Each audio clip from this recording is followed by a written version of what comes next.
Good morning, y'all. How are you doing? Good. Now, who's used RPR before? Anybody? All right, so we have a few. Some have never used it. So, like, you're virgins in RPR. Sometimes it's better. Hey, sometimes a virgin is better. You can teach them everything so you don't get confused. I'm talking about RPR, Audrey.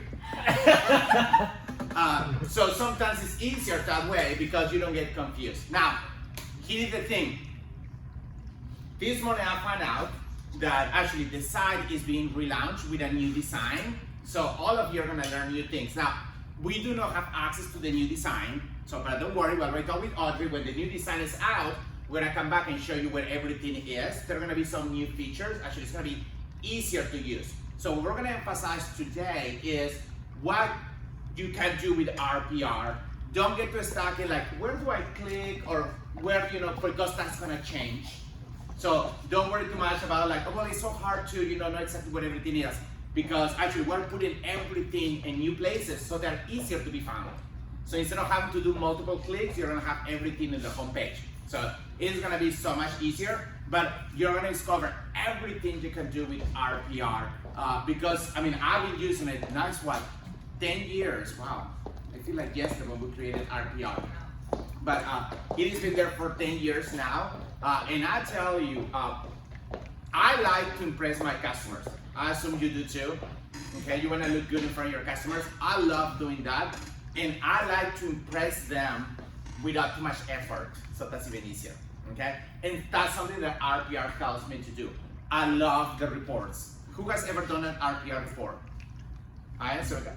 I love it. It makes you look like, wow, you put all this together and you're like, sure, I did. I have to click here, and I got the report. Also, you're gonna access a lot of data.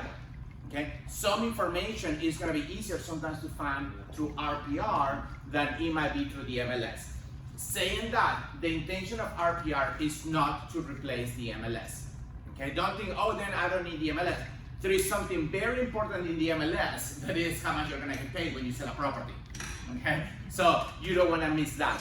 But for example, RPR is gonna find access to maybe houses that close for sale by owner in a neighborhood. Are you seeing again more people trying to do for sale by owners nowadays? Yes. Okay. Every time it's a seller's market, it gets hot. Sellers are like, oh, I can sell on my own. I don't need an agent. Bad idea. But they try to do it. And many times they do close it. I have closed a few for sale by owners in the last 12 months where I brought the buyer. Okay. Are you gonna find these properties in the MLS? No. Are they good comps many times? Yes. Do the neighbors know about these houses that sold? Yes. And if you show up to a listing presentation and you don't know about these houses, you're gonna look like what? You didn't do your research. Okay? So RPR is gonna be also a tool where you can find these for sale by owners that close, not the ones that are for sale. Okay? You cannot find active for sale by owner properties in RPR because it's not like they can go and list their properties. But once they close and they were recorded in the county records, then you're gonna find them there too. Okay? So you're gonna be able to do a CMA incorporating not only properties sold in the MLS, but also properties sold for sale by owner. So you can do a more comprehensive CMA if that's what you want to do. Okay? So I'm gonna show you first how to get there. So I hope that everybody knows how to get into the MLS. Okay? If you don't, you have a problem that I'm gonna fix right now. But if you know how to get to the MLS, that's an easy way to RPR. So what you do is you go up here to menu, and when you go to menu and you go to applications, there is RPR. Now you notice this is my own MLS. I have a little star next to RPR. Why? Because I want to get to it the fastest possible. So if you star, you should know this, something in the menu is gonna be on your main menu. So when I go here, mine has quite a few things. I go to more, I have RPR there already. Okay, you guys know how to do this, right? Yeah. Okay, you start things so you easy access. Good. So when you go to RPR, then it's gonna log you in right away. Okay. If it doesn't log you in, okay, if it asks you for a username and password, your username is gonna be your email address. Okay. Now that is the email address that is registered with NAR. They're usually the same one that you have registered with NIFAR. And what happens many times is when you join NIFAR, if you're a brand new agent, you go to NIFAR and they say, hey, you're gonna join, what's your email address? Oh, it's, Gonzalo Mejia, hotmail.com, because that's the only email address that I have. And then you join your brokerage and you might create a different email address, or you get a, and then you never go back to NIFAR and tell them, hey, now this is my business email address. So be aware which email address you have registered with NIFAR. And by the way, you haven't updated it. Good reminder, always be sure your right email address is registered with them. So that is what any ad is gonna use, because that's the only thing they know. If I ask you to log in and you're like, oh well, I know my email address, but I don't know my password. I have never been in RPR. Everybody gets an account auto-created. So even if you have never been there, you have an account. So what you do is you say, forgot my password. And then you will get an email and it will tell you how to log in, okay? Once you log in once, you don't have to log in again. Okay, as long as you're using the same computers. Like you see, it went directly to my RPR because it knows it's me, it came from my MLS. I don't ever need to log in, okay? So let's tell you, the home screen is gonna change. So again, I'm gonna show you where some things are, but we're gonna move them around to make it so much easier. Now, something interesting with RPR is up here. You see, you can search. You see, that's the search box. You have seen them before. All properties. When we search for all properties, that means any property either is for sale or not. Okay? Because sometimes you might want to go and find out, hey, who owns that property? Okay? Or, I want to contact a neighborhood. Hey, who are the owners in that area? So you can look for all properties regardless if they are for sale or not. Now, you also can look only for sale properties. Okay? Only for sale properties. Now, this for sale comes from the MLS. So it has to be active or, continued or pending in NIFAR for it to show up in RPR. It pulls directly from the MLS. So it should be the same feed. I'll be honest with you, there's daily feeds to RPR, and there are multiple feeds throughout the day. But sometimes it can be a glitch, or there can be a period of time where something went to the MLS and might not be in RPR. So you ever like, hey, I just put my listening in the MLS and it's not in RPR. It's not because it's connected directly. Okay, the data flows so many times throughout the day. So just be aware, sometimes there can be that delay. You can also look for lease properties. Okay, again, that comes from the MLS. Neighborhoods. How many times you think that the selling point of a property is the neighborhood? Okay, so you can search for neighborhoods. You can target neighborhoods. You can create neighborhood reports. Okay, the same with the schools. Okay, I'm not in this side of town. I'm more in the Mandarin area. So I do a lot, in the San Jose Boulevard kind of area. And something that we have gotten a lot, for example, is people who are like, hey, I want to be in the Hendricks Elementary School District. Okay, very popular school district. So let's say that you are doing an open house on a property in a good school district that you think, hey, this is a good selling point. You can pull out reports about the schools and have all the information available with, hey, here is all the information about the schools and also houses for sale in this specific school district. Okay, so you can provide that to people and you can print them or you can provide them digitally, which makes it so much easier. Okay, and market activity, that's where you're gonna be able to see what is going on in sales and those kind of things. So let's play with it. So let's pick who has a listing who wants to tell me to have for sale? Anybody has a listing? I know, hard to get nowadays. They're gone really quick. What's the address? But it's 130 Koala, C-U-E-L-L-O. You see, you start happy because it's not my location. There it is. Okay, so you don't even have to type the whole address. He already tell me, hey, it's this one, the one right there. Okay, and I'm gonna do search. Okay. Is it listed for sale? It just became active contingent, so there's like 26 homes in there, and all right. That's a building, one of the buildings. So did it sell really quick? Excuse me? Did it sell really quick? Yes. Yeah, you see, it hasn't even gotten time to get updated that it was for sale, because like I was telling you, sometimes there is delays between what goes into the MLS and once it gets to RPR. And with property selling so fast nowadays, you know, sometimes it can create that. But let's look at it. Actually, let's pick who has one that is active. Does anybody has, just so you can see the whole thing. Does anybody has one? I know how to find active business. 3816 Long's Landing. 3816. 1313. 1313. Oh, 816. That's right. Long's Landing. Long says Maybe it's 13618. I don't remember. Long's Landing. Yeah. No, it's not working. Hold on. Alright. Yeah. What was that? Can you just type in Long's Landing? Yeah, but I will need to find exactly which one it is to pull it up. So, Right here, 13681. 13681. Long's Yes, it's not a campaign. There you go. Perfect.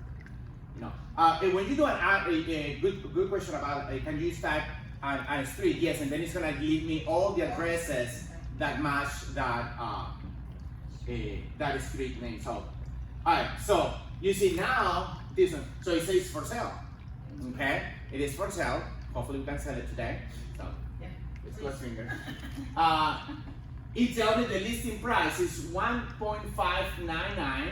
Okay, it was listed October 23rd. The last price change was updated in January the 5th. And here comes the RVM. What is the RVM? RVM it stands for Realtors Valuation Model.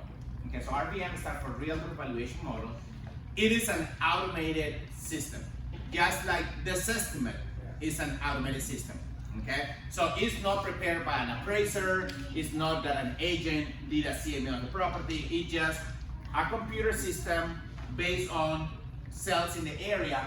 Estimates that the value is around 1.359770. Okay, now it tells me more information about the property. It has 5 bedrooms, 5 bathrooms, single family, 5766 square feet, and then he gives me some information here. Now, it has 5 stars. Okay, what is the star system? The star system is that RVM, did they have enough comps to come up with that value that were similar or that appear to be similar? Okay, so doesn't mean that it's perfect. 5-star doesn't mean, oh, this is right, because nobody has been in, the computer hasn't been inside the property. And we know that, you know, just because a property is in a neighborhood doesn't mean that you can just do an average of comps. But if you start seeing these stars going down, like 4, 3, 2, 1, okay, that means that you can trust less and less that RPM. Okay, and they're upfront about it. They'll say, hey, this is the value we come up with, but by the way, it might be wrong because we couldn't find too many comps. Okay, now sometimes you see an automated value and you're like, and where did that come from? Have you ever have like a seller who tells you, well, this estimate says, and you're like, how did they come out even with that number? Well, RPR is more upfront about it. So you see what it says RVM and it says view details? I'm gonna click there on view details. And what it's gonna do, it's gonna show me which properties were used to come up with that RVM. Okay? So they're like, okay. And sometimes you discover, you know, that, oh wow, I didn't know that was a for sale owner in that neighborhood that closed and maybe brought the value down or up. Okay? Like when I bought my house, 4 years ago, the best comp was a for sale owner. Okay, it was not in the MLS. So sometimes like, oh, look at that, there is a for sale owner. Or maybe sometimes there is a comp that shouldn't have been used or you wouldn't have used.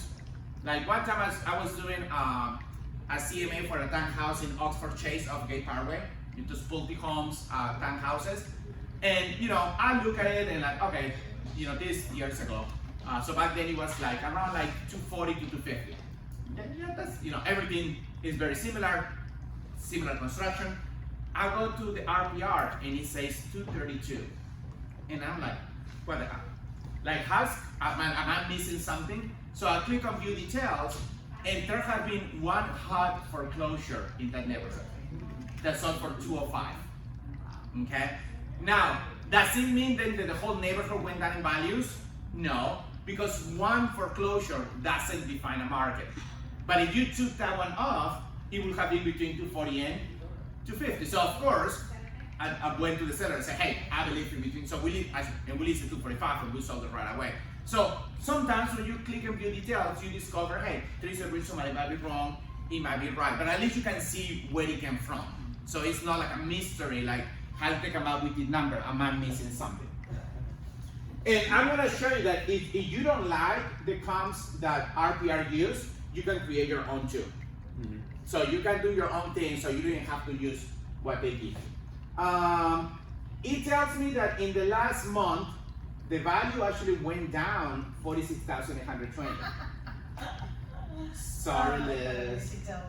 And year to year actually have gone 2.3.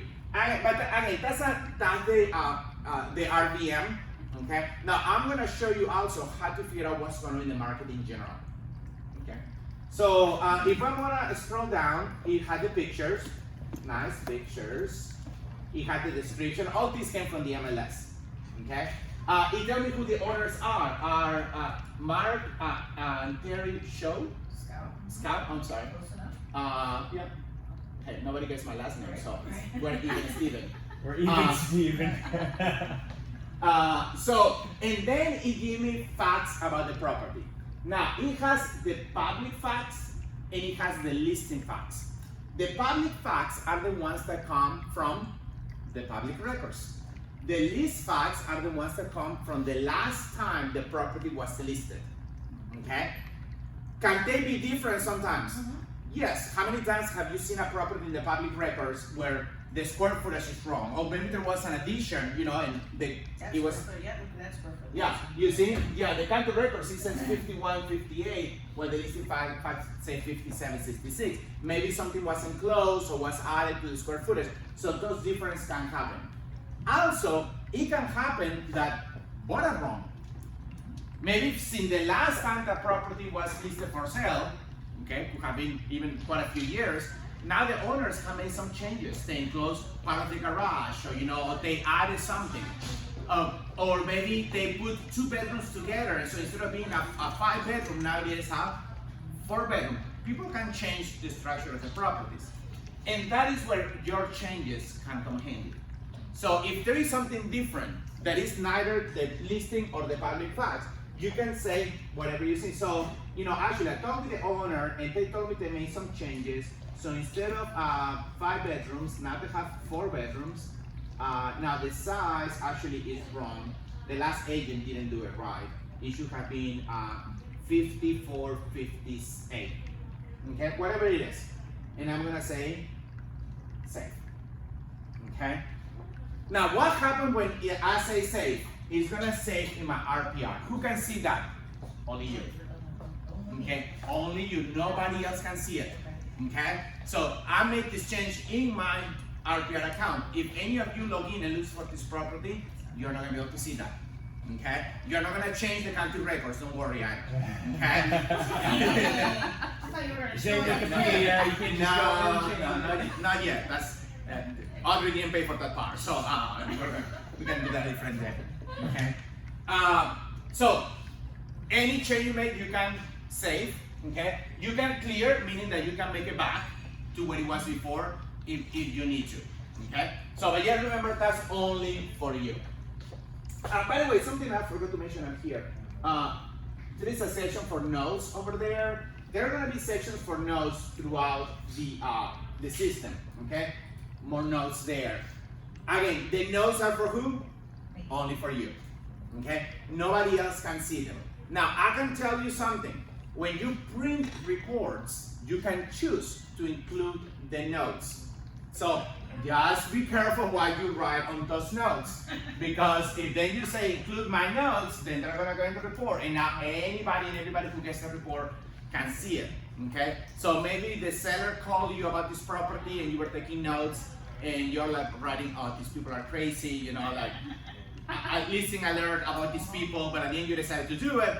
and you print it, they're gonna read what you thought about them. So just remember, they're for you, but they could go out as well. Then it shows the estimated home value, how the home value have changed with the time, okay? Of course, go back in time, you can see this is 07. Of course, 07, 08, 09, what happened with the values? Went down, and then they started to go up. So we can see those changes. It changed the price change, the changes in the price and the listing, where the listing came from. It's from real MLS, the listing ID, includes interior features, interior details, all that comes from the MLS, exterior features, exterior details, location. So here in location, and notice, oh, by the way, notice something. Next to it, I don't know if you can see it because it's like a light gray, like it says, location details come from the listing and other data sources. Exterior details come from the public records. Exterior features come from the listing data.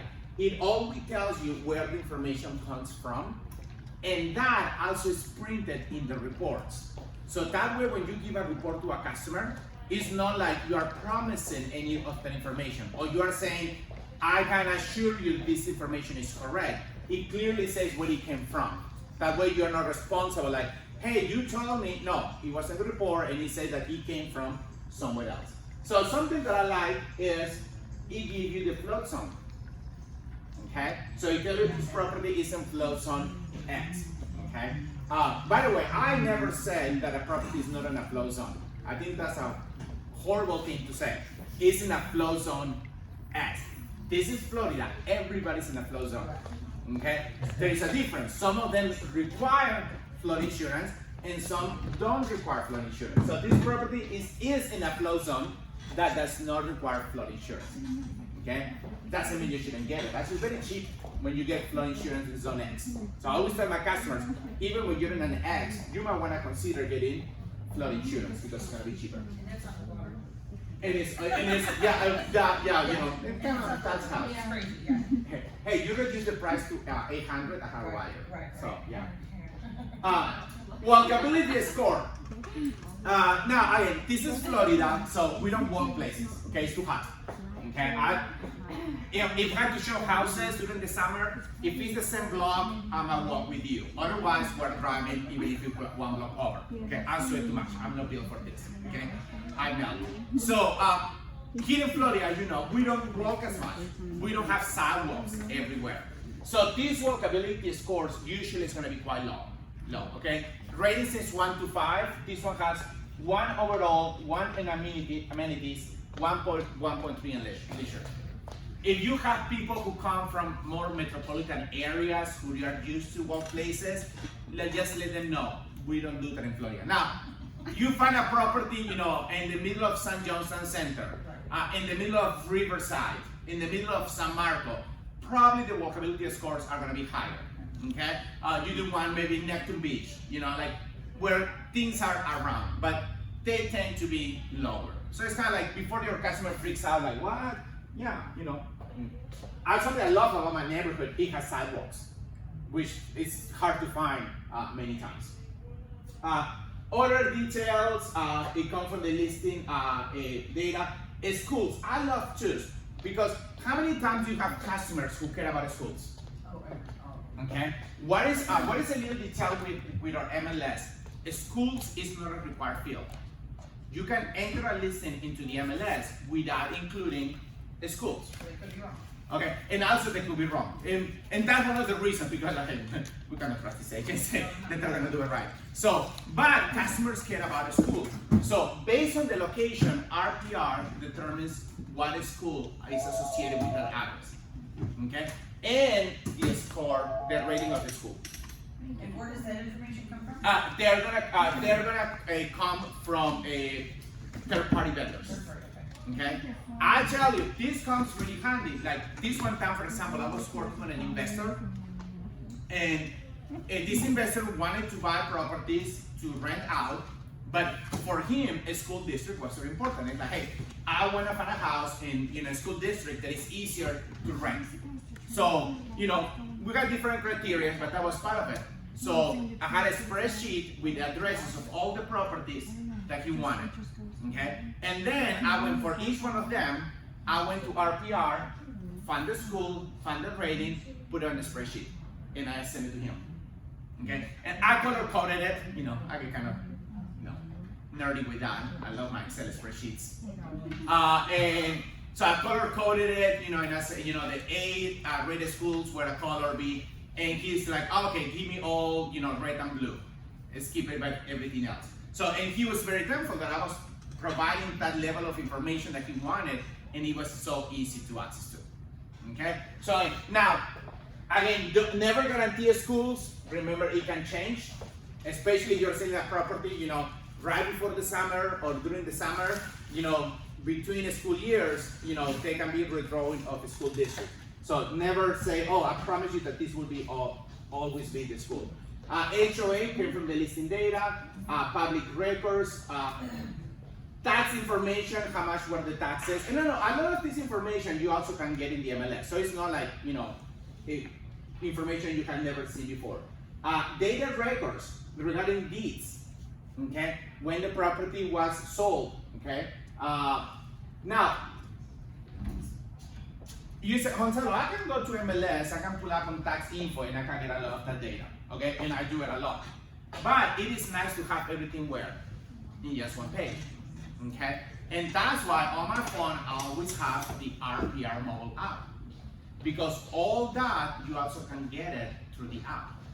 So when I'm showing a property, I can open the app, pull up the property, and just be scrolling up and down and getting all that data. Instead of like, oh, let me click on the tax records and MLS, oh, let me enter here, or let me go there, okay? Everything is just one page. So I will encourage you, if you don't have it already, to download the RPR mobile app on your phone. Let me go back to the top. Do you see something different from earlier? All of a sudden it's in red. The market Yeah. went to red. So there is a refined value. That was empty earlier. Okay? That refined value didn't have a number. It was nothing. It was flat. Now it has a number. Why do you think there is a number there now? Make changes. Because I made changes. Remember when I said the property doesn't have 5 bedrooms, it only has 4, and the square footage is wrong, I'm gonna fix the square footage. So every time you make changes on the property, every time you add information, it recalculates the value. Now, it doesn't change the original RVM. The original RVM is there. What it's telling is, based on the information that you just provided us, now we estimate that the value should have been, okay? Which, again, is a great way to come up with how the value could change. Okay, we have customers sometimes who tell us, hey, Gonzalo, I'm thinking about enclosing this patio. You know, like, how much value could I add to my property? I can go to RPR, pull out the property, and say, if we change the square footage from this to this, how much the value could change? And we can tell a customer, hey, based on our automated system, never say, you know, I promise you. Based on our automated system, you could get like around $30,000 more on buying your property. Okay, well, it's gonna only cost me 10, so it might be a good investment. Okay, so all those little details you can get out of it. Now, I'm gonna get to that a little more later, but right here on top, I wanna show you some of the information that we have.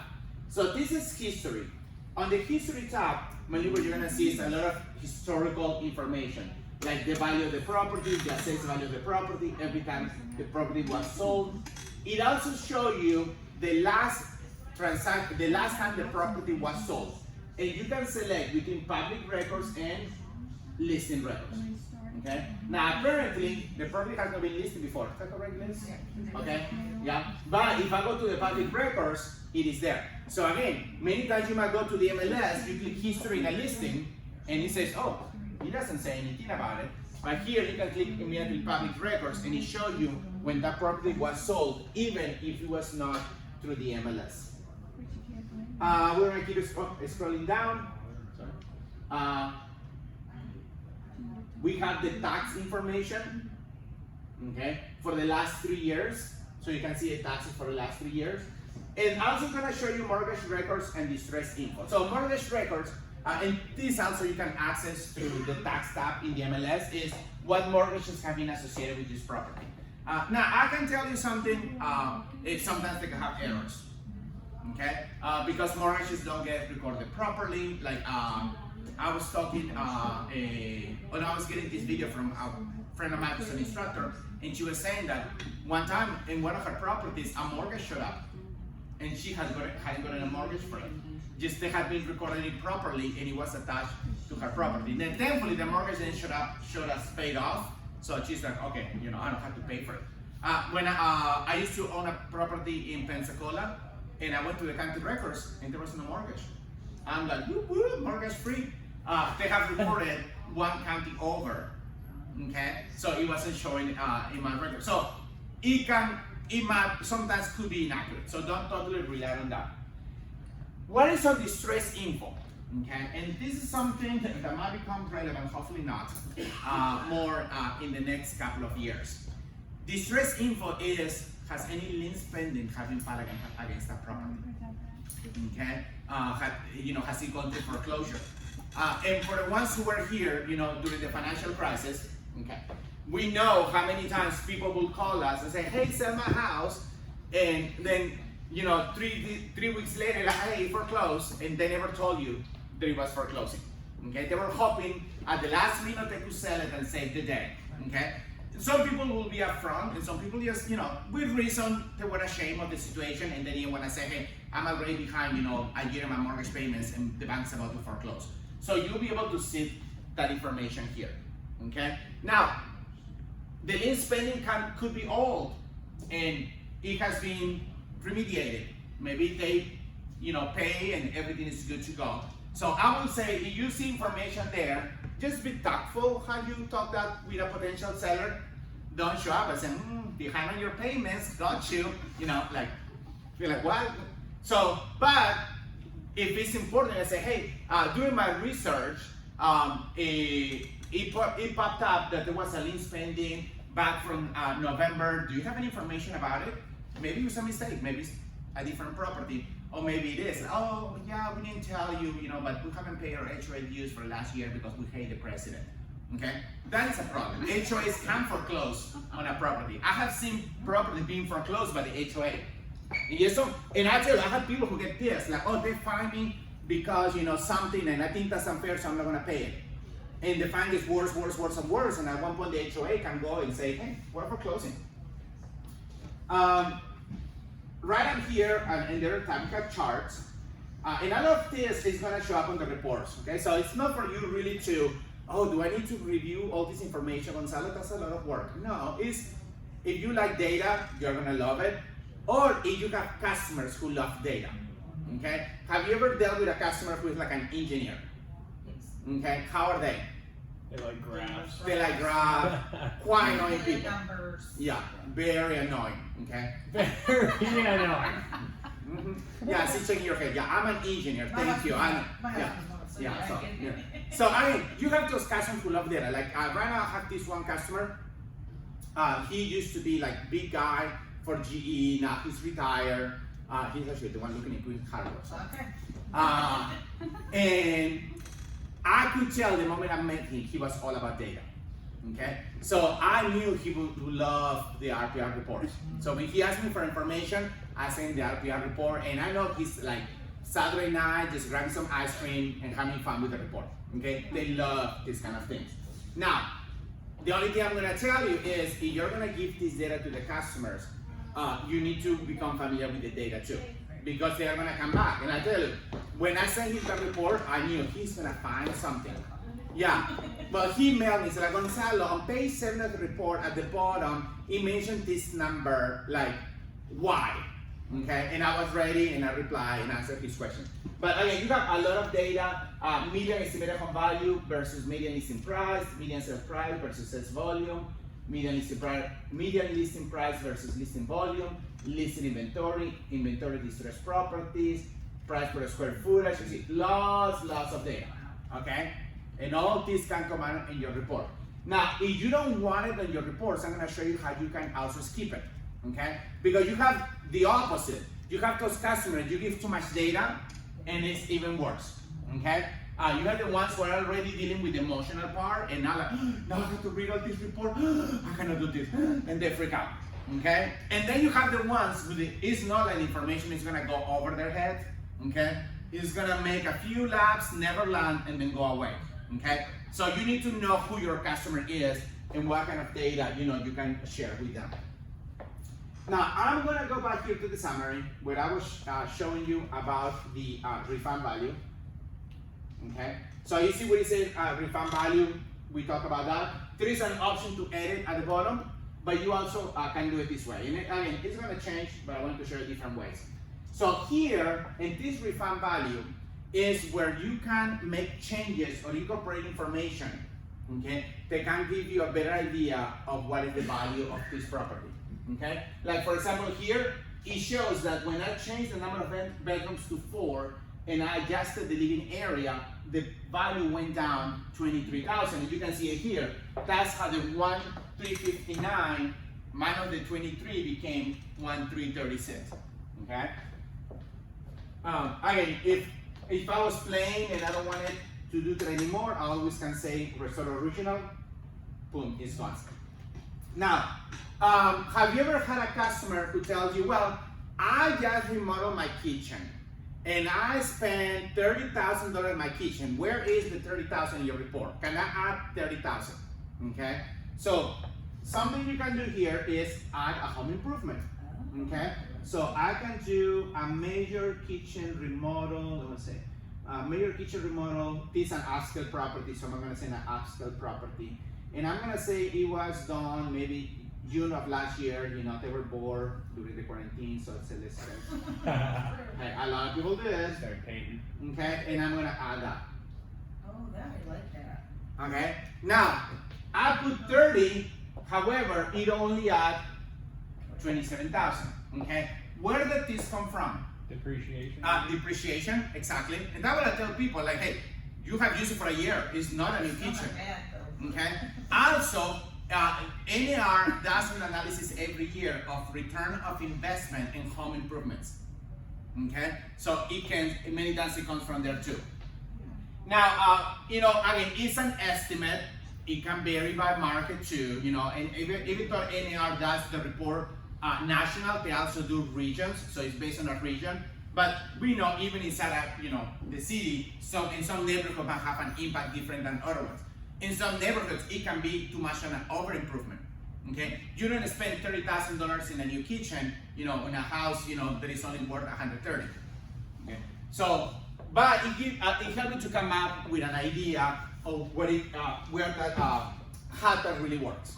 Okay, actually, something that I use with my customers also with the kitchen, for instance, is like, hey, how can you put $30,000 in the kitchen and you didn't have a kitchen before? Like, no, I remodeled the kitchen. Well, where is the old one? We remove it and put a new one. And I said, well, how much do you think the old one was worth? Well, it's only a few thousand. Well, if you remove something that was worth a few thousand and replace it with something that is worth 30, you only get the difference in between. Right. Okay?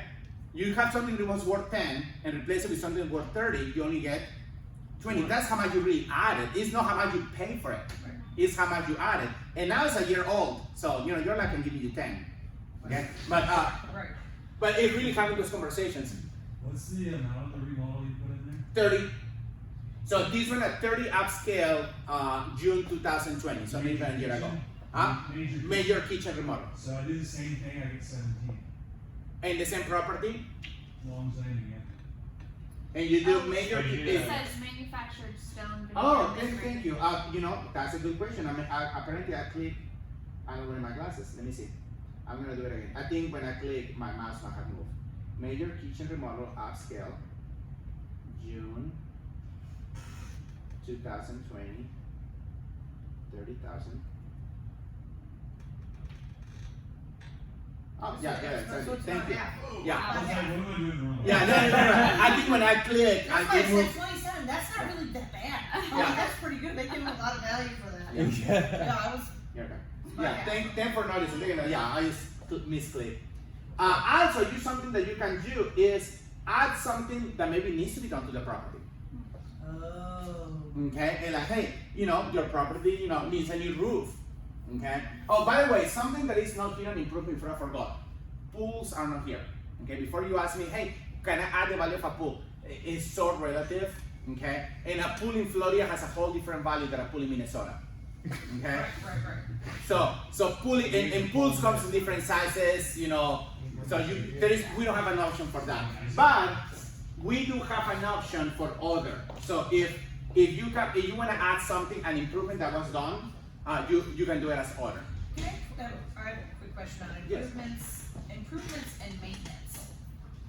Two different things when it comes to me, a roof is not a home improvement.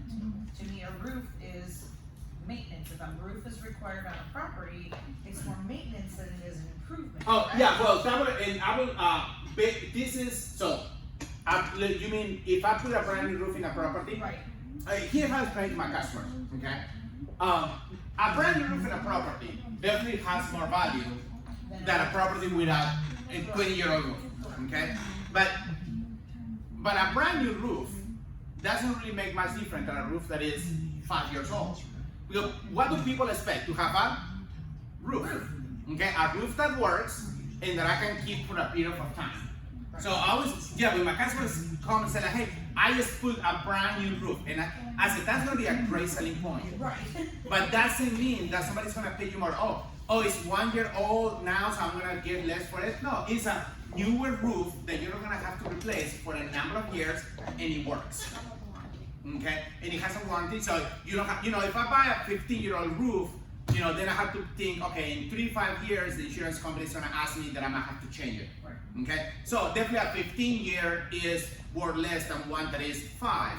Okay, but there is no such a thing as, I put a brand new roof, then my house went up. My house is worth $50,000. Yeah, Right, it's right. like, That's what they think though. yeah, that's what they think. And I said, like, hey, anybody, like, one time I had this customer and like, so I just put a brand new electrical panel. Okay? And I told him, I said, I'm just to find a buyer who's gonna walk in and gonna see and say, look at that panel. Yes, people expect to have a working electrical panel. Okay? Now, somebody who might have a bad experience in the past, electrical panel, then they might appreciate it more. But the average buyer, what do they expect to get? An electrical panel that works. Okay? So, now, also depends on the property. If you're talking about a property built in the 40s, you're selling in the historic district, then, some of these things do have more value because, hey, I don't have to worry about, safety hazards because this, to replace the panel, to replace the plumbing. So, of course, depends on the neighborhoods, depends on the property. But yes, those conversations, you're 100% correct. This is not like, brand new roof, necessarily means more money, okay? Like I have one right now. It was a brand new roof, great selling point. Great selling point, but you had to have it. Exactly. We're gonna sell it faster. Right. Okay. But so here, like I was saying, if something needs to be done to the property, you also can add it as an improvement, okay, to adjust the value. Go ahead and add in, if you could, if there is a. You have to type it. So it's your opinion. So let's put new kitchen countertops. Okay. Kitchen countertops. And how much do you think that affects the value?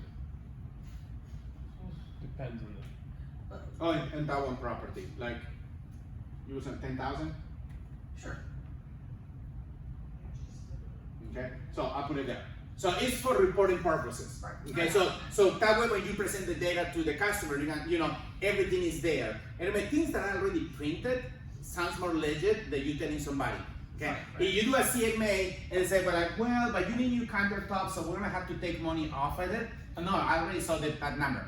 But when you present information and all that is already pre-printed, it's like, that's the way it is. It's harder, for somebody to question it. You also have the option to do some more subjective opinions about a property. Like right now, will you say that right now is a strong market for a seller? Yes. Okay. Yes. Okay. That has value right there. Okay. That adds value. Actually, today I'm closing one. I wanted to listen for 240. Okay. I thought 240 was right, based on the comps. The seller said first he agreed. No, first he said 245. Signed the listing agreement. He the day after no, let's change it to 249. I was thinking. Of course. So 249. So today we're closing for 255. These cash. are multiples? These are Yeah, it was multiple multiple. We had 43 showings in 36 hours. You know, the way and multiple offers, and it's a cash deal. Quick inspection, no inspection at 255. Okay, so houses cancel for more now just because. Just because. Literally just because. Okay, so you can add that to the value and say like, hey, because of the local market is it's a good market, a fast market, so that immediately can add value to the property. I mean, I remember back in 2006 when appraisers were doing 2% a month adjustment just because. Like when they're doing the appraisal reports, they will say, hey, that comp is from 3 months ago, so we're gonna add a 6% because it's 3 months later. Okay? So the market can create that. You can make an adjustment for home exterior conditions, interior conditions, lot size, view. Maybe it has a nice view of the park. Okay? But because of that, you're gonna be naked in your backyard, so privacy is not as good. So again, don't ask me, Gonzalo, how much to the right, how much to the left. That's when you have the opportunity to really use your experience and your own personal opinion to start making those adjustments. If you don't feel confident, don't do them, okay? But sometimes, if some of you are newer, and I don't know how long you've been in the business, besides the fact that Liz has been in the business for, 64 years. She got her license at 2. Yeah, I did. You too. Yeah, no, I was 12. 4. I was 4. 12, okay. 12, you're right, you was 12, I forgot. I forget my lies. So some of you might be newer and you might not feel like, hey, I don't know enough, but the more you see homes, and as a new agent, something that I did a lot was go to see houses, okay? Just to see them, to learn, to listen from other agents. And you go to a house and you realize, this house has a little something. That you can put 2 houses, newer construction next to each other, same floor plan, and you know that one is gonna sell faster than the other one. Just because of the decor, even though all the furniture is gonna be gone, just the way it looks like, the way it smells can make a difference. So you can make some subjective opinions in here if you feel comfortable doing it, okay? But again, that's an option that you have, because I have done CMAs where, I enter all the data and I'm like, it's missing something. This property has a little something, for good or for bad, that I need to incorporate.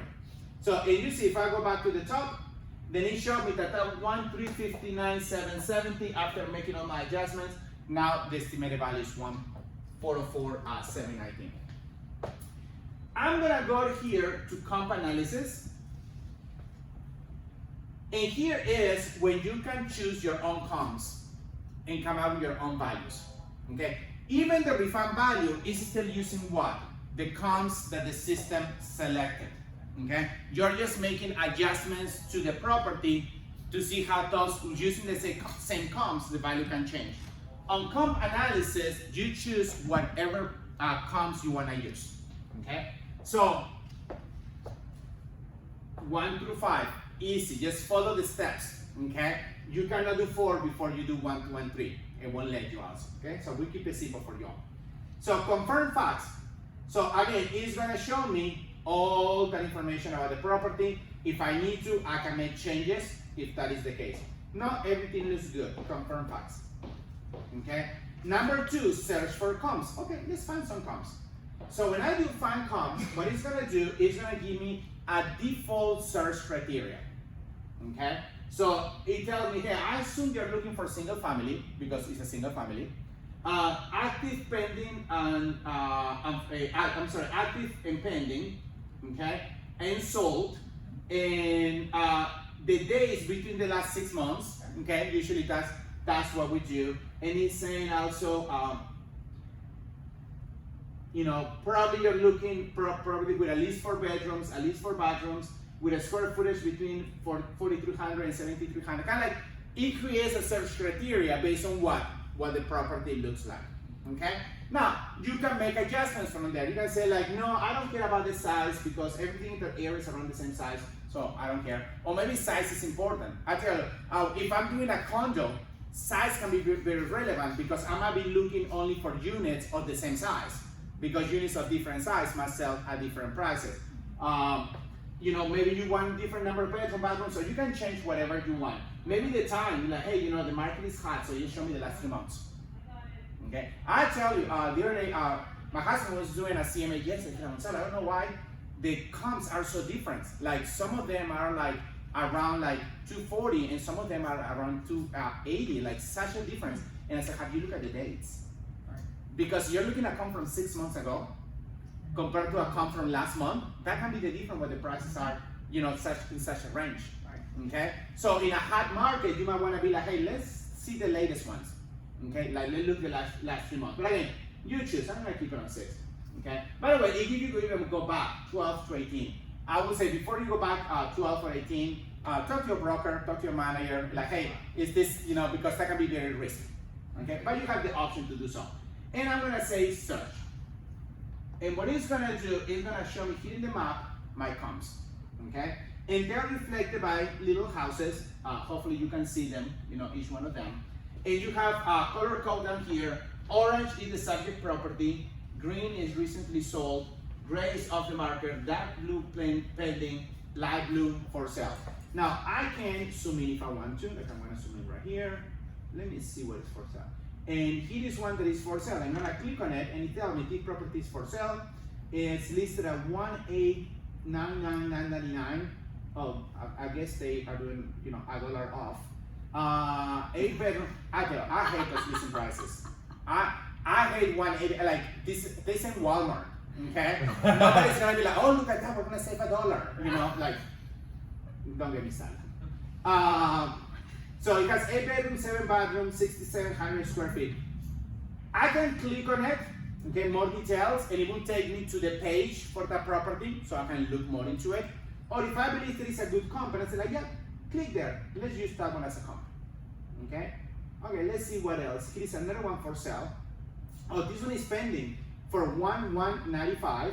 Okay. 5 bedroom, 4 bathroom, 4,613 square feet. Again, I can go to more details, or I can choose it. Hey, I think that's a good comp. I'm gonna use that as a comp. So I can go through the map, or I can do it from the list below. Okay. Again, you can use now the ones with the stars are the ones that the system use. Hey, as a reference, this is the one we use. If you want to use the same or you want to use a different one. So you can choose from there. Or another option you have here at the top is add a known property. Okay. So here, if you do that, you can enter the MLS number of the address of a property. Maybe you want to use as a comp. Okay. Many times I know the neighborhood or already was in the MLS doing some research. Okay. So let's say I'm going just for fun. I'm gonna put any MLS number. Okay.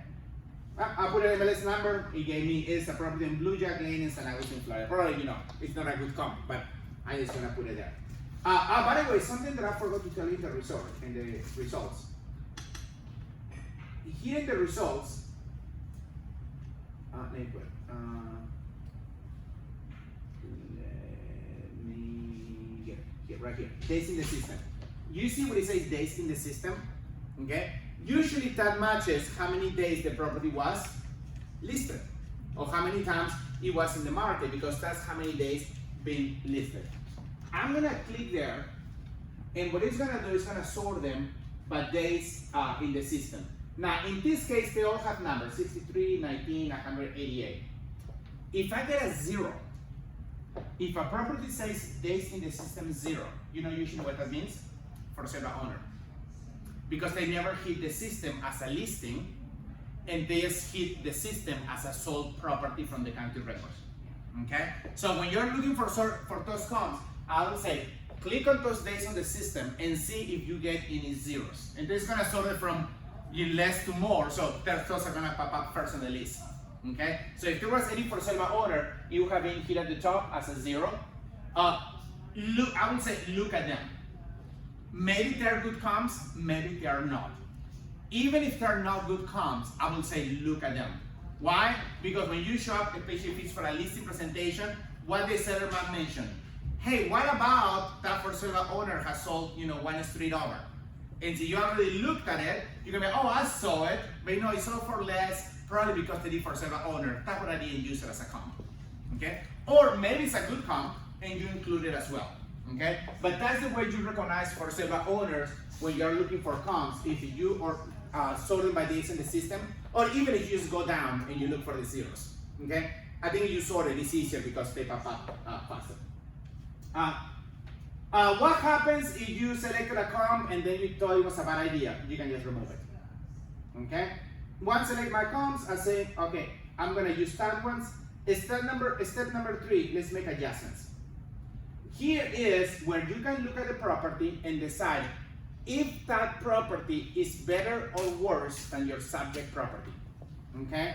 Like I'm gonna say this one in Blue Jack in San Agustin, that one was worse. But this one in it was beautiful. It was much better. Okay? Or you can leave it the same. And again, what it starts doing is making adjustments based on if the property is better or worse. Okay? And as I go down, I can just close it. And it tells me, based on the average of the comps and the adjustment that you make, the estimated value now is 1,309,240. Okay? Between 1,044,000 and 1,493,685. Okay? Again, there are comps that they shouldn't be. I will explain with it. So I'm not suggesting this is listing it's like that. Now, what happens if you go to a seller, especially, and you say, hey seller, the estimated value is around 1.3 with a range between 1,044,000 and almost 1.5. What do you think a seller is gonna say? Oh, that's not enough. Yeah, like, I want 1.5 then. That's exactly right. Oh, actually, my house is better than anything else, so even 1.6. Okay? So sometimes too much data can be wrong for certain customers. Okay? So something you can do is an edit. And I can say, Get the range out of there. I love that. And we all do it. oh, of course.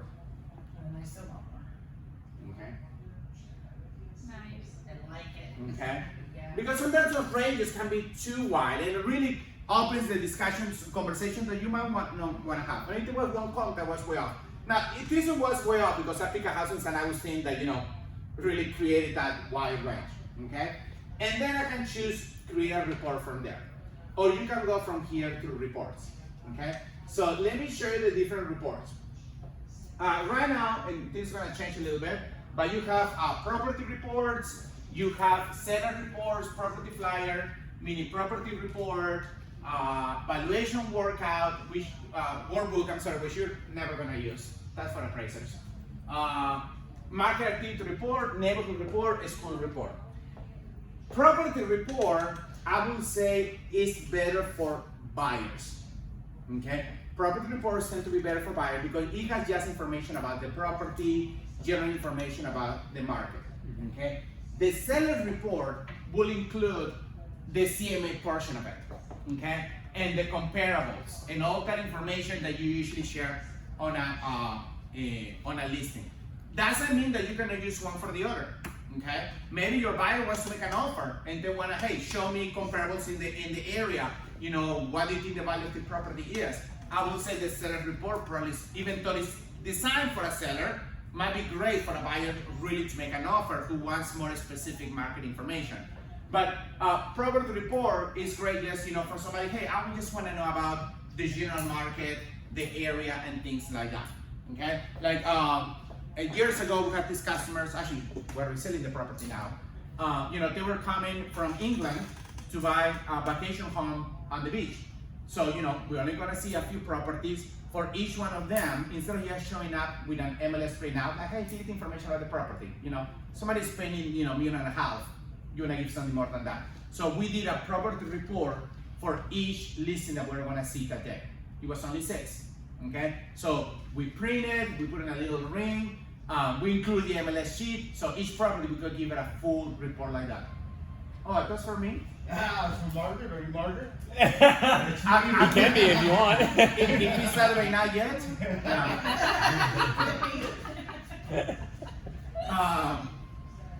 So top property report can be very handy, especially people who are not familiar with the area. Now, if you're gonna show many properties in the same area, I wouldn't necessarily suggest to do a property report for each. Why? Because a lot of the data is going to be the same. Okay. In that case, you might want to do a neighborhood report about a zip code or a specific area if they are just looking in one specific part. Gonzalo, but what's the difference? One option is when you click on, I'm going to show sample, and then you can see what our report kind of looks like. How many pages is the property? It also depends. It's about 29, Okay. but it also there are reasons where it could change, like pictures. Sure. Okay, and I'm gonna show you how to minimize it or make it shorter than what you want. And here is that through more details. So here on more details, when you click that, it expands and it shows you everything that is gonna go into the report. Okay, and from there you can choose things that you might not want included in the report. Here's what I was telling you. Those customers who data can be a little too much. You can be like, oh, I'm gonna limit how much data I'm gonna give them. Okay. So again, anything that you click or unclick means that it will be or will not be in the report. Something about this. As of right now, if you unclick something, okay, hey, I don't want this included. You unclick it. You do the report. Next time you're gonna use the same print a similar report, it's gonna go back to the last thing you used. Okay, so if you unclick something for a customer now, next time you come back, it's gonna be unclick still. So you might always double check what you want. Something here, I would tell, pictures, okay? Here is something I always look at. So you can do all pictures, 2 pages of pictures on main photos only. I like to do 2 pages because I wanna show pictures, okay? I rarely do all photos, okay? Because I know listings out there who have been listed by so many agents. They change listing agents more often than they do, their laundry. Okay? So the property goes back to the MLS and pictures. That I do all pictures, I'm gonna get a report this thick where all this is pictures. So I usually select myself, that's my preference, 2 pages. 2 pages of pictures, that's enough. Show me the latest, not everything. Here is what I was telling you. You can include your notes or not. So you're gonna be like, hey, do I wanna share my notes? Before you include them, be sure you know what you wrote, okay? Now, here's something interesting. Suppress estimated value for the subject property. And I have because these are like double negatives. So what happened, let's say on this one, it said that let's say that you do a property and it says that the RVM is 550. But then when you do your own analysis, you come up with it should have been more like around 480. What happens if you print a report and you put there, oh, the system says 550, but I think 480? That's an uncomfortable conversation with the seller. So what you can do is you say, suppress the estimated value for this property. So it will not print in the report. Okay, so you don't have to. Now, if it's low and my comp analysis shows more, I'm gonna leave it like, oh yeah, the computer said only 550, but I came out with 580, but you love me now, okay? But that way you can do it. Again, you can suppress the estimated value for the comp, suppress the refund value for the subject property. So again, if you don't want something there, you can delete it. Let me show you the seller report. So here in the seller report, lots of information, okay? Now, as you can see, for example, my default is that I unclick this one right here, the market activity. Because again, I don't want my reports to be too long either. Like a market report, what it does is start doing the list of every single active, pending, and sold in that specific area. And sometimes those reports can be very long. And I just don't want to get every single property that's sold. Okay, I don't want to find one like, what about this one?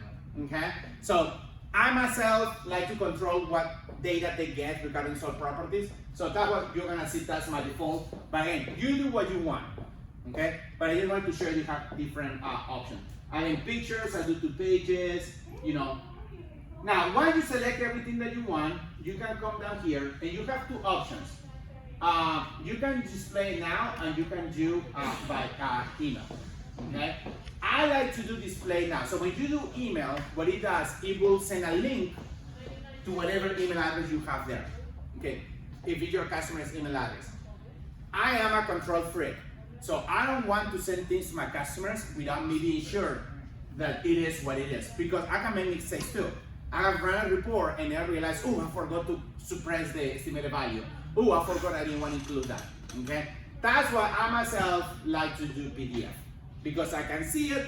Also, many times when you send a link to somebody, a lot of email servers block emails that include links. So I really like to do the PDF, download it, and then I can send an email and I can type a whole email to my customer about it, okay? So I'm gonna choose tab one and I'm gonna say run report. Okay. And again, all this is gonna be much more easier. So next time I'll show you how to simplify the process is. It takes a few minutes. So if I go here to the top, it's showing me that it's working, it's pending, it's in yellow. Blue is one that I already finished, okay? So any report that you do is gonna stay there for 30 days. So if you need to come back, you can see it. So I'm gonna open tab one since tab one is already there, while the other one is finalizing. And this is what the report looks like. Okay. Oh, by the way, you can change the picture. If you ever maybe it has an old picture or doesn't have a picture of the property because it's never been listed, so it has like a Google aerial. If you take a picture, you can add it to the property too. It's easier to do it through the app. So if you go by the property and you take a picture, you can open the app and add a picture to a specific property, and you can use it for your reports. But again, you see it has the listing price, it has the my comp analysis, which came out really close. Okay, but again, it has all this information. I love the data that you see the pictures. Only 2 pages for each one. I don't get crazy with pictures. Okay, and a lot of the data we were talking that was in RPR is gonna be there. Okay, and then this one is a seller report, so it's gonna include my comp analysis. So it's gonna show the properties that I selected as comps. It's gonna be a side by side of the comps that I selected, and then it's gonna give each one of the comps a page so they can see the detail of each one of them if that's what they want to see. Okay, and again, it is there. And what happens if I do the report and then realize, oh no, that's wrong, I shouldn't have done that? Then, okay, it's telling me that the other one is ready. I can go back and I say, oh, I shouldn't have included this. I just uncheck it and run it again. Or if I forget to do something, check it. So just rerun it. Okay. It takes a few minutes. It sometimes can take quite a few minutes. So I wouldn't say don't do this when you are in a rush. If you need a report, right away. But something great also is that whatever you do here is updated through the app. Okay, so everything that you have there, you can on the app because it's the same username and password. So something you can do, for example, is a property report for your own listings. Okay, if you run a property report for your own listing, and now you get a call from a buyer, hey, I see your property for sale. Can you send me more information? You can go to the app and from the app send that report to somebody, just like this. Okay, you can run it through the app too. Okay, but many things are easier to do on the desktop, of course, because it's a whole website instead of just an app, where things can be a little more limited. But if you already ran the report and you have done it in the last 30 days, then you can just go through the app and send it. Now, hopefully you don't have listings that are saying, for too long. Of course, higher price points, don't sell as fast. But let's say that list is like, hey, I want to keep my report there, but I don't want it to go after 30 days. The only way to go around that is if you rerun it. So hitting the plus option, you can rerun a report, and if you rerun it, then it can for another 30 days. And it's gonna update data, by the way. So if the RVM has changed since then, then it's gonna update it in the new report. Now, a few things I wanna show you. I'm gonna go back to my results. I'm sorry, to my details. Anytime you do a search, there is gonna be a map, okay? I'm gonna make this map bigger. And I'm gonna zoom out a little bit. So every time you're in a map, you can do layers. So right up here, when it says show geographies, I'm gonna say show me, let's say high schools. Actually, I'm gonna zoom a little more because they have. So this one is Sandalwood High School, okay? And, I don't have my mouse, okay? I didn't bring my mouse, but if I got my mouse, I can right click on it, and it will give me an option that says, show me listings in this area. So when somebody asks you for properties in a specific school districts, you can go to RPR, go to a map, say show me in this high school, you click on it, right click on it, and it says search in this area. And you can search specifically in properties in that geographical area. Something else you can do that I love, opportunity zones. If you're working with investors, okay? There are a lot of investors who are looking into the new opportunities in Puerto Natanio, the opportunity zones. So you can have the map of the opportunity zones, and again, if you click on any of them, okay, and again, I'm sorry for going my mouse, and you right click it, you can search for properties in that specific What does opportunity that zone. mean, opportunity zones? I mean, So opportunity zones are, the federal government has declared certain areas as opportunity zones that if a person comes and invests there and buys properties, and they keep them for a period of time, at the time of their resale, they don't have to pay the full taxes on the capital gains. Can they be opportunity zones for investors? It's mainly for investors, yeah. It's mainly for investors. It can be for anybody, so it doesn't have to be an investor, official investor, but anybody who has a property there. But the idea is they have to keep it for a period of time, okay? So it can develop, and then when they resell it, based on how long they keep it, they have discounts on how much taxes they have to pay. So if somebody looking for an investment, no flippers, okay? It doesn't work for flipping. It's for long-term investment. So let's say, hey, you're looking for a long-term investment. If you invest in these areas, you're gonna end up paying less taxes on your capital gains. Yeah. And you can, I selected one, but you can select multiple zones at the same time. So it doesn't have to be just one. Okay, so you can select in multiple areas. So you can select, you wanna look for houses in opportunity zones? Yeah, you see, I selected those two, and then I do right click, and you're gonna say search this area, and you can search, and it will show you what is for sale there. That came from the MLS. Yeah, I love that But because. MLS doesn't have that search bar that says. No, the other day I was teaching a class, and I thought we had it, and I said it, and we're gonna find it, and I thought we had that. So I showed them this way to do it. So yeah, I'm glad I knew about it. Anyway, so you have, you also can do micro neighborhoods,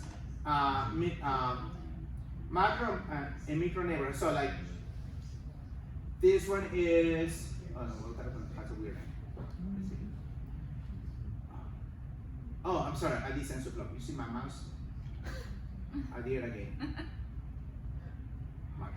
Alright. So this one is,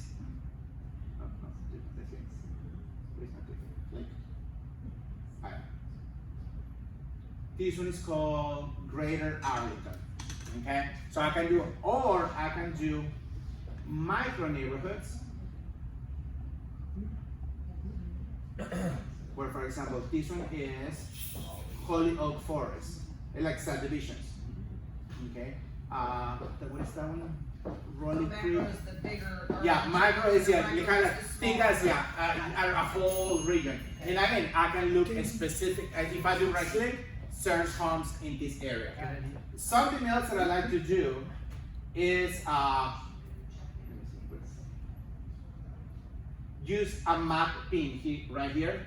So I'm gonna do distance. So let's say that somebody says, hey, for example, I get this a lot. I'm gonna be stationed in NAS.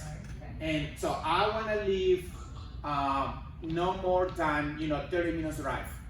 So I can click, because I chose drive time, you see, drive time, I can click on NAS, and it says travel by car at 7 a.m. on a Monday, 30 minutes, and it shows me basic contract information what 30 minutes. Of course, 7 a.m., you know, there is not much traffic, so 30 minutes is a long way. Sure. Okay? But I can change it, you know, I said, okay, show me only 10 minutes from NAS Pensacola. Okay? Yeah, and again, if you do right click, you can do search in only this area. Okay? So yeah, I like it because, you know, sometimes people don't see things I don't want to live that far from, you know, is driving time. Now, I will tell you something, because I get a lot of NAS. Anytime it starts showing me this, the other side of town, I say, I cannot promise you anything with the back time. So, you know, One way on, one way. yeah, exactly. That is where I can, you know, the system might think that you can get there in 10 minutes, but, you know, it could be an hour if there's an accident. So, you know, you still have to use your own criteria.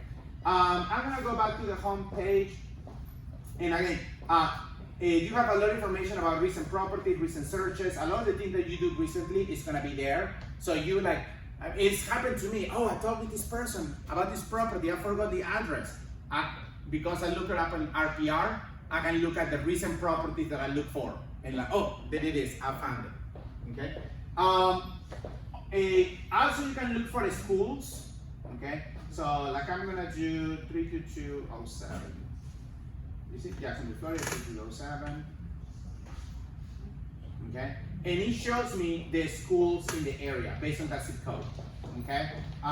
So I'm gonna do elementary.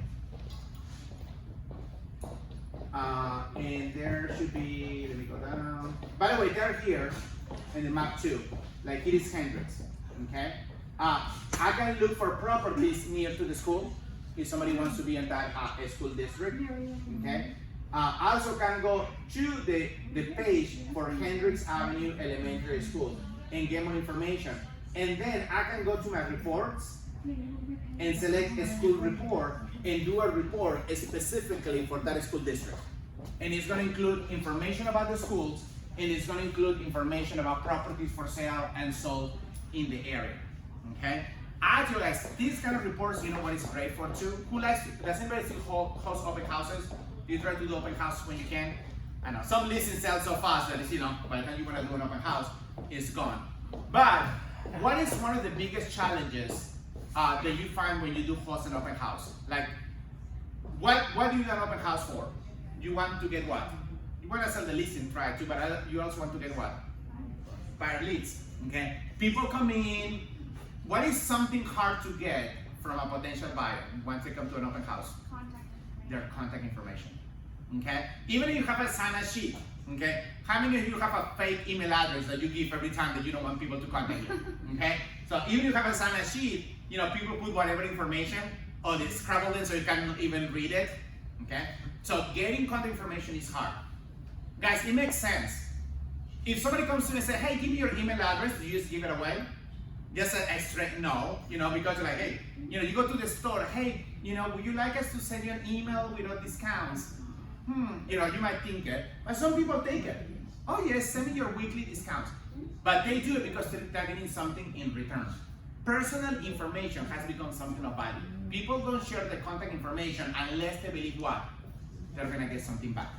So coming to an open house and you say, hey, give me your contact information. I don't know. Are you giving me something of value? I don't want to start getting your emails. So if you do these reports, I would say print.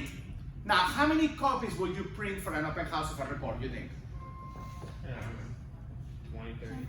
20, 30? No, you print one. One and only one. And you print it in color, you make it look pretty, and you always keep it close to you. Okay? So nobody can take it. But you let you put a little something that sensor in the back so it's not with it. Why do you print only one? Okay? You want them to see it, and you want them what? Come back to you. And you want them to have, yeah, you want to have it. Can I have it? That's my only one. But I'll be more than happy to email you one. Okay? There you go. Again, people are gonna do it because they're gonna receive something of value in return. Now you have So, to contact me. yeah, now you got, and you can do it from the app right away. Hey, what's your email? Okay, they write it from the app. You can say email report if you already have it on your app because you write it through a system, boom, and they have it in 3 seconds. And you can send it actually by text message or by email. So you can say, hey, will you want me to text it or email it to you?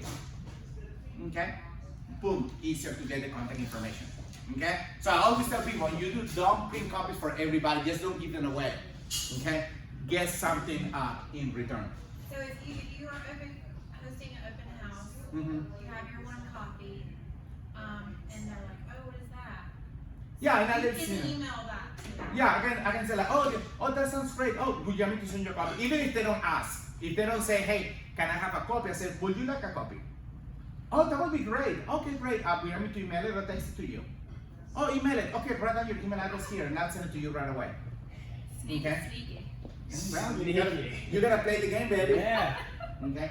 But I tell you, so it's a great way to really use the report. I tell you, I have customers, and you have probably two that those ones who like hop between real estate agents all the time. They are not loyal to anybody. They think that we have to look for different ones. And we have had many customers where we share this kind of information, and they're like, oh, nobody ever has given us something like that. Okay, and they're like, oh, we like you, and they start working with us. We have many customers who have worked with us now and keep working with us. That in the past they will change agents all the time. You have to stand out, guys. How many agents do we have in your farm? Like 10,000? Okay. The average person knows more than one agent. Okay. I mean, you can stand anywhere in North Florida, throw a rock, and hit 3 agents. Okay. They're everywhere. It's just honesty, okay? You have to find a way to stand out. So if you show up with the same information, with this, with just an MLS printout, I mean, they know and we can get that easily. So how can you make a difference? And I'll tell you, when I go to listing presentations, I don't really do listing presentations much, okay? I'm lucky that, most of my listings are all like, past customers to referrals. So, most of the time when I go to a listing, I show up just to get a listing. I don't have to do a whole, let me tell you why you should hire me. It's uncommon. I do it every once in a while, but it's very uncommon. But at the same time, I don't want to show up empty-handed. Okay? So to have this report from the sellers, so even somebody who has decided to hire me, I wanted to show them why they were right. And not to feel like, a homeowner is going to do right. No, here is the report. Oh, wow. Okay, yeah, that's what you're good. Okay? So it comes very handy. People are impressed. We're gonna come back in the future. The new site is gonna be released the night of February 23rd. So starting the morning of the 24th, if you log in, you might see a difference. It might not happen for everybody, at once. So it's done in phases. But starting February 24th, you might see the website looking different. It's gonna be easier actually. Things are gonna be on the main screen where you can search. Oh, by the way, let me show you one more thing. And then we have to be done actually. Sorry. When you're searching and you're doing, let's say you're doing for sale, you can have properties. You can have search options too. Okay. So remember what I was telling you. You can search in an area or you can search for properties. You don't have to see everything for sale. You have criteria to search. And we're gonna make this criteria easier actually. When you're on the home page, right from the home page, you're gonna be able to say, only show me properties in this price, and blah, blah. And next time I'm also gonna show you, if you wanna do some farming, how to pull up a list of owners in a neighborhood or an area. And when you can do labels, actually, you can literally get the labels and just print them into labels and do mailouts. So you wanna start doing farming, we're gonna make that easier too. So, but I'd really like to wait for the new website to come out because that gets a little trickier. Then you have to learn exactly what ticks are. So I don't want to show you one way and then in 2 weeks is different. So we already talked. We're going to show you everything once it's changed. I have a question. Yes, ma'am. I noticed when you went to my property and I came up with the listing agent, my old email address is still there, not my current one. Is there a way I can go? Yes, go and so I'm going to show you. Because it's been changed with MLS, it's been changed with Yeah. everybody else, but for some reason it's still showing up as an old email address. Yeah. So go to the site, go here to the bottom, and either call this number or Okay. the live chat. Okay, perfect. And then tell them, Yeah, because some things you see, so by the way, so here, you see what it says, welcome Gonzalo. Yours won't say welcome Gonzalo, you have welcome in your own name. Okay, by the way. But here where you can change certain information, okay? Here you can change your main email. Okay, that's all I. Well, if it might not change your email for login, so you might want to be sure everything is updated, because if you show your old email, That's probably my login. yeah, so you can change it there. So in everything that is in gray is things that you cannot change. Got it, okay. So if for something's in gray, and that's where you patient. So yes, I would suggest you to go and just chat with them. You Okay, see, I'll call them. and just be sure everything's okay. Okay, thank you. Everything has been updated. So, any questions? You mentioned about all properties, Mm-hmm. so does that mean that this system does put in, for sale by owners and what they sold for and expires and just whatever? Yes. So, well, for some owner, when he closes, and he's recording the counter records. Okay, that's what, okay. Yeah. So what it does, it pulls data from the MLS and it pulls data from the counter records and then put them together. Okay. So if when you look for all properties, if a property hasn't been in the MLS for a while or never been listed, still gonna be there, and it's still gonna show information from the. But there might not be pictures if never been listed before. If it was listed in the past, then all pictures might be there. By the way, this is a national system. You can look for properties anywhere in the United States. I was wondering. Yeah, so like you're like, hey, I wonder who owns this property and what. And I tell you, like this one time I had somebody who messaged me and like, hey Gonzalo, I'm trying to find out who owns this property. It was someone in California. Okay, and you know, of course I don't have a California license. Well, I wouldn't say of course, but I don't.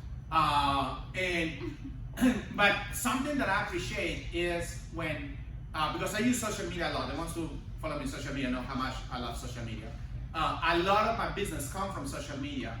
So I appreciate when somebody, when they thought real estate and they thought about properties, they thought of me. So now. Okay? It's like, oh, like people think, oh, I have a question about a house. Let me contact Gonzalo. He must know. So, and to be able to provide an answer reinforces for me that idea. So even though I was not gonna get anything out of finding out who the owner of a property was, it reinforces the idea for me that, hey, you have any question about real estate anywhere, you always come to me. And if I cannot do it, I'll put you in contact with somebody who can do it. So it is a national system. So if you own properties somewhere else outside of Florida or Jacksonville area, you can see them there too. And you can, some states are non-disclosure states. In some states, you don't know for how much a property sold. So that is private information. So in those states, it's limited how much you can see.